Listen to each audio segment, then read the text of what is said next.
So we have joined a gym, or we've been in the gym a couple of months, or we've been in the gym a couple of years, and we are still not sure on what certain bits of equipment do. This guide is all about what machines do and how we can best use them. Hi, I'm Liam from Lazarus Personal Training, the founder of the No Shoe Crew, and this is your guide to what equipment does when we're in the gym. So it can be a bit of a scary place in the gym with a lot of different equipment that we sort of have seen people using, but we're not entirely sure on if we're doing it correctly. This guide should go from friendly to scary in terms of equipment and give you a bit more insight into how we should be using the things and why we might be using the things.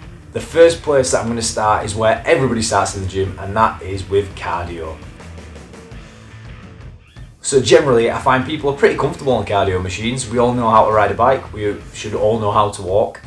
Sometimes the machines can be a little bit of a faster setup, but you'll usually be taken through those on a gym tour or an induction, or you probably just have an understanding of those equipment. So I'm not going to tell you, this is how you press start and this is how you press end. I'm assuming that you're pretty much up with that. But here are a couple of rules to follow when you're using cardio machines. So while we probably know how to set it up, do you know if you're using the machine correctly?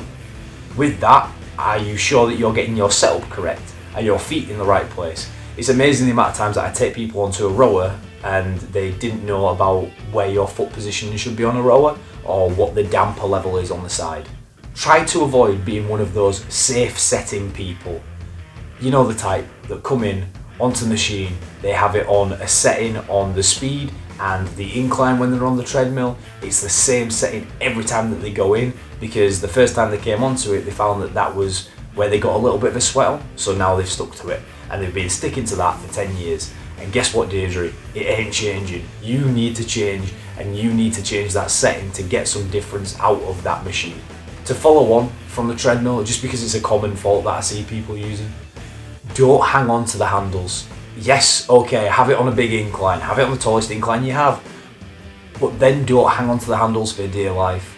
If you're walking, your arms are moving just like your legs are moving, and to take that out, one, takes a bit of body weight out of it, and two, just doesn't sit naturally in a gait cycle. So if you are walking on a treadmill, don't use the handles, let your arms swing free. And finally, for the cardio machines, use some variety. This links back into same setting Deirdre. Use different techniques when you go in onto those machines, and when I say techniques, I mean sort of different stimuluses. So yes, we can do low intensity steady state, but have you tried interval training in terms of bringing your heart rate up and down? Have you tried ramping it up in like a bit of a pyramid up and then back down again? There's a load of different ways that we can use cardio machines, and to go onto them and do the same thing time and time again is just a waste of your potential and potential of the machine. And that covers cardio.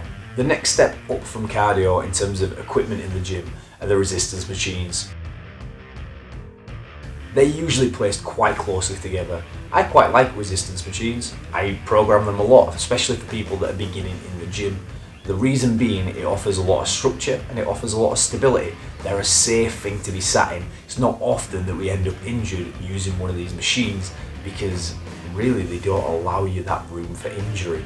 When it comes to these resistance machines, we want to make sure that we're picking an appropriate weight. So with that, we want to take a weight that is going to be challenging at whatever rep range that we are working within.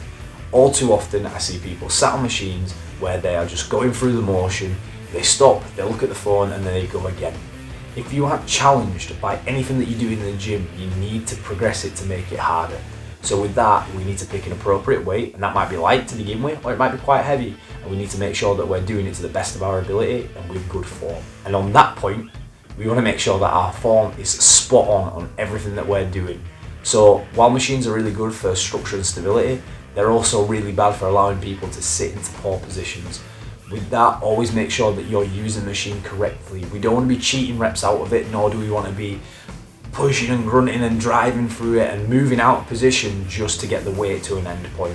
The reason why we're using resistance machines is to build a fundamental movement pattern to then progress it onwards. So there's no point deviating on that, because then it just deviates everything else down the line. And just like with the cardio machines, make sure you use a variety of machines and a variety of methods. So if we're constantly pushing, we probably need to do some pulling.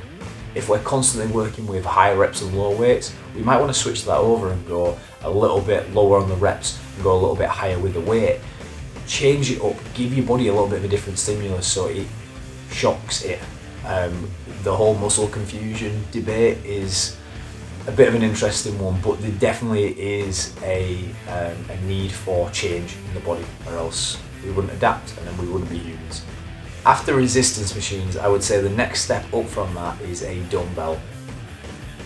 I was talking to a client the other day where he was getting pretty blasted with a workout, and he just looked at the dumbbells and he went, there's a reason why they're called dumbbells. You've got to be dumb to use them. And I sort of agree with him. You've got to get through that point of being ingrained into the gym to really start using the dumbbells correctly and safely. There's a lot of freedom with the dumbbells. There are so many exercises that we can do with them. I'm going to list those exercises right here, and what you'll notice is that it is a big old list. We can work the upper body, we can work the lower body, we can work the core, we can go posterior, anterior, we can pretty much hit any plane of motion that we want with the dumbbells, and they're really versatile. With that, we need to make sure that we are doing the technique correctly and safely, because it's really easy to slip out of position because there's not as much stability as there was when we came to the resistance machines.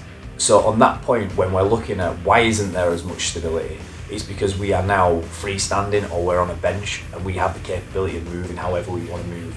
The resistance machines have a set movement profile. They move in one line, but you can change the movement pattern and the movement arc of the dumbbell by just moving your body around, which is great because then it caters for everybody, but also that's where we need to make sure that we are doing stuff super safely and super correctly and just making sure we're in a solid, tight position. The more tension that we have, the better.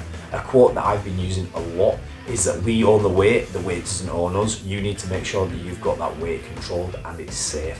And with everything, don't be afraid to ask. If you're not sure on how you're doing something, usually in a gym you will have fitness coaches or you will have personal trainers. There is a ton of information online. Feel free to message me if you're never sure on what you're doing, because I will be happy to help, but always ask if you're a little bit unsure. The final piece of equipment that I'm looking at today is the kettlebell. Now, you can often look at it and go, what's a kettlebell? And I would be inclined to agree. It's a bit of a misunderstood piece of equipment in the gym. I think that kettlebells are fantastic and they are really, really useful. If I've done my research correctly, they originated in Russia to help the Olympic lifters get as strong as possible. They're now pretty much in every class that you see in a gym, often misused, which is fine because they're a bit of an odd piece of equipment.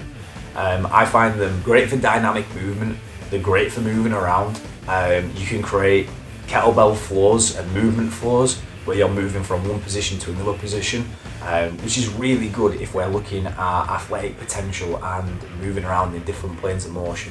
Often they are used in high effort interval training. Now, at some point I'm going to go into the difference between high intensity interval training and high effort interval training, but that's a story for another time. But they're often used in these classes because they're a really easy piece of equipment that can be used in a multitude of different ways. I also find them really good for creating stability, and they're a really good learning tool.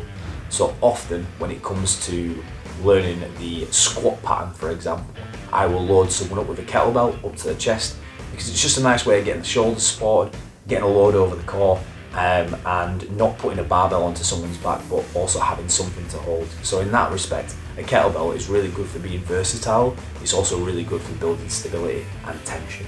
And that brings us to the end of this video. Now, I realise there's pieces of equipment that I haven't particularly covered in this video. For example, the barbell is something that I've not talked about. That's because I feel like that's a little bit more of an advanced piece of kit, and for someone that's just getting into the gym, we need to be focusing on these pieces of equipment first before we move into other pieces of equipment. I realise that's a quick guide, and I realise that there's a lot of probably unanswered questions coming through that. If you have any questions about anything that I've gone through in this video, please ask. I've also got a kettlebell workout that I've done as part of my sweat on sessions that I upload every Saturday. Feel free to have a watch and give that a go and see if you feel comfortable using the kettlebell in that sense. If you've enjoyed this video, please give it a like.